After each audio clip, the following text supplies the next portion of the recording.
Donc il s'agit bien sûr d'un premier déballage, puisque je viens de le sortir de la boîte aux lettres. Donc voici le contenu du carton. On va tout sortir d'un seul coup. Donc là ça doit être le PC, la notice. De l'autre côté on a une petite boîte en carton avec les accessoires comme l'alimentation très probablement. On va regarder ça tout de suite. Voilà, câble d'alimentation et alimentation. 220 volts, on ne va pas détacher. Ça s'appelle Gritwall, la marque c'est Gritwall. Donc Gritwall est aussi une marque de tablettes, de petits ordinateurs. Bon.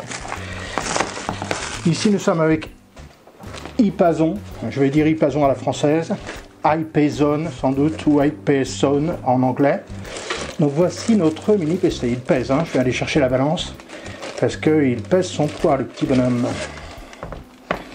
Donc voilà notre appareil, donc on en fait un rapide tour au niveau des connexions. La caméra est aujourd'hui exceptionnellement en face de moi. On y retrouve le minimum plus un bonus tout à fait étonnant avec ce port série qui est surprenant en mal en plus. Donc ça, je ne sais pas, on verra ce qu'on pourra en faire. Et puis là, je vais consacrer cette première vidéo à distinguer si on peut le faire évoluer au niveau du processeur et de la mémoire vive. Allez, on y va. Alors voilà, j'ai retiré les 8 vis, 4 vis de chaque côté, et on peut faire coulisser donc l'ensemble du PC depuis son emballage, depuis son enrobage. Donc ça c'est donc tout en aluminium, on va dire un bon millimètre d'épaisseur, au doigt a priori, hein, on le mesurera éventuellement.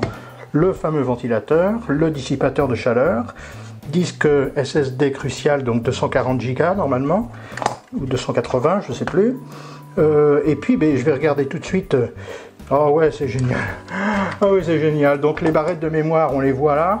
Et moi, ce qui m'intéressera encore plus, c'est de savoir si le processeur peut être remplacé par un plus puissant. Donc on est sur une vraie carte mère, hein, avec les vrais référencements de connexion. Ça, c'est un vrai fabricant d'ordinateurs iPason. Alors un petit plan intermédiaire pour constater que le SSD est fixé au moyen de 3 vis, une ici, une là et une troisième qui est sous le ventilateur que je viens de détacher. Donc lui ne possède que deux vis blanches. Voilà, il se remettra comme ça. Donc le SSD, je reprends, lui il se coulisse là-dessous et vient se visser complètement, parce que là il est calé finalement dans son emplacement, par une vis qui vient dans le dissipateur qui est collé sur le processeur. Donc voilà, l'emplacement reste ici. Le SSD est un Crucial, c'est excellent, c'est une très très bonne nouvelle. Je demandais à iPason, par l'intermédiaire de son responsable de la communication, des images propres du processeur. Donc on le distingue ici sous le capot, que finalement je ne vais pas démonter, ça sert à rien, et puis en plus je ne sais pas comment le défaire. En tout cas, j'ai pas envie d'y réfléchir trop maintenant. Par contre, ce que l'on y voit, c'est effectivement le processeur. Donc la carte doit être une carte socket M4. On va le vérifier en le remontant et en le branchant sur un moniteur. À tout de suite. Alors c'est le tout premier allumage de ce PC. Voilà, je vais faire un petit plan sur et normalement je l'ai raccordé en SD.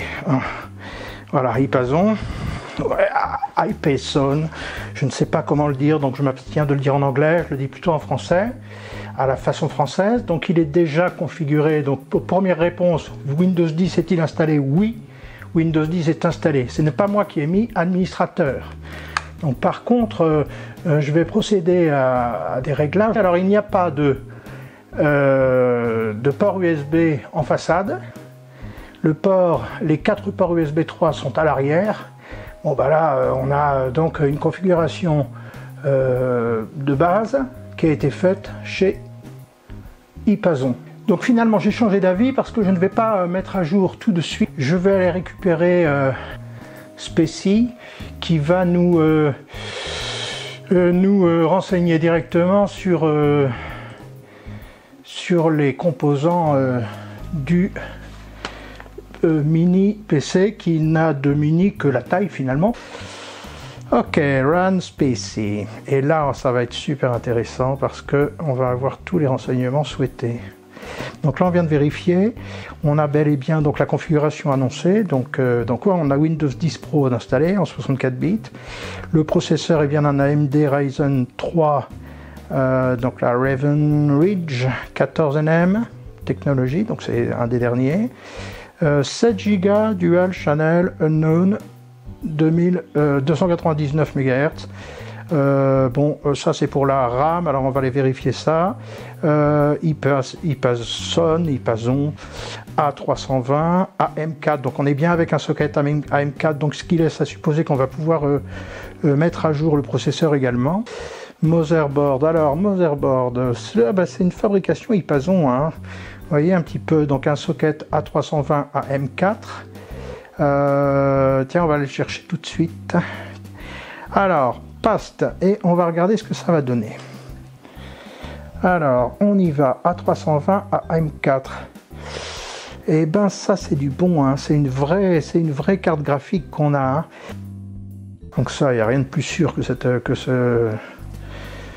ce truc à mettre à jour en français évidemment, mais ça existe aussi en anglais. Donc là ici, pour ceux qui ne le savent pas encore, donc là quand on arrive là sur la page d'accueil et qu'on n'a rien installé, on clique sur mes pilotes. Comme on vient de vérifier que c'est un système 64 bits, on descend et puis on cherche l'installation 64 bits. Voilà, ça c'est fait. On nettoiera ça après. Alors maintenant on va vérifier, pendant qu'il télécharge les mises à jour de Windows, on va aller vérifier tout ce qui doit être mis à jour et qu'est-ce qu'il va nous détecter qui doit être mis à jour pour ce qui concerne les pilotes matériels.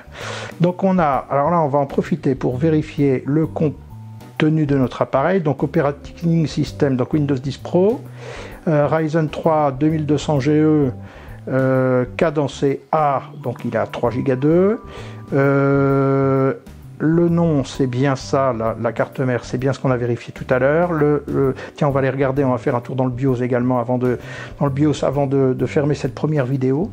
Et donc voilà le détail complet. Alors maintenant au niveau des drivers, qu'est-ce qu'on va pouvoir mettre à jour? Je suppose un gros paquet de choses, à savoir les pilotes graphiques évidemment, les pilotes des contrôleurs naturellement aussi, contrôleur SATA notamment, la mise à jour de la carte mère, alors ça c'est excellent, et puis les cartes PCI, mise à jour de Windows, et on va quand même réouvrir le par contre, il n'est pas activé, Windows n'est pas activé, we can't activate. Donc là, le Windows n'est pas activé, il fallait pas rêver quand même. Hein. Donc là, c'est bon, 123 Go. Ah tiens, il est coupé en deux, non, pas du tout. Ben non, si, 100 Go et 123 Go. Donc on a deux marques, enfin l'équivalent de 2 disques durs. Un disque système de 100 pour 100 Go et un deuxième espace pour les applications probablement.